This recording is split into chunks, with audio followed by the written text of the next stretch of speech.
ದೀಪಾ ನೆಂಟ್ರು ಬರೋ ಒತ್ತಾತ ಕಣೆ, ಜಲ್ದಿ ಮಾಡಿ ಕೆಲಸನ. ಹಾ ಸರಿ ಅತ್ತೆ. ಸರಿಯಾದ ಟೈಮಿಗೆ ಒಂದು ಕೆಲಸನೂ ಮಾಡಲ್ಲ. ಯಾಕೆ ಏನಾಯ್ತು? ರೀ ಹೋಗ್ರಿ, ನನಗಂತೂ ಮನೆ ಕೆಲಸ ಮಾಡಿ ಮಾಡಿ ಸಾಕಾಗೋಗಿದೆ.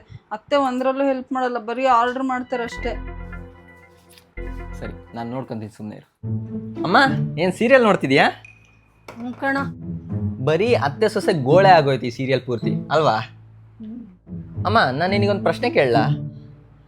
ಕೇಳು. ನೀನು ಹೊಸ್ದಾಗಿ ಈ ಮನೆ ಮದುವೆಯಾಗಿ ಬಂದಲ್ಲ, ಅವಾಗ ನಿಮ್ಮ ಅತ್ತೆ ಯಾವ ಥರ ಇರಬೇಕು ಅಂತ ಎಕ್ಸ್ಪೆಕ್ಟ್ ಮಾಡಿದ್ದೆ? ಸಣ್ಣ ಪುಟ್ಟ ಕೆಲಸದಾಗೆ ಹೆಲ್ಪ್ ಮಾಡ್ಬೇಕಿತ್ತು. ಕೆಲಸನ ಆರ್ಡರ್ ಮಾಡ್ದಂಗೆ ಪ್ರೀತಿಯಿಂದ ಹೇಳ್ಬೇಕಿತ್ತು. ಒಟ್ಟಿನಲ್ಲಿ ನನ್ನ ತಾಯಿ ಥರ ಇರ್ಬೇಕಿತ್ತು. ಅಮ್ಮ, ಇವಾಗ ದೀಪನು ನಿನ್ನಿಂದ ಅದನ್ನೇ ಎಕ್ಸ್ಪೆಕ್ಟ್ ಮಾಡ್ತಿರ್ತಾಳಲ್ವಾ? ನಾನು ನಮ್ಮ ಅತ್ತೆ ಹತ್ರ ಬಯಸಿದ ಗುಣಗಳು ನನ್ನ ಹತ್ರನೂ ಒಂದು ಇಲ್ವಲ್ಲ. ದೀಪ ಎಲ್ಲೋಗ್ತಿದ್ಯಾ?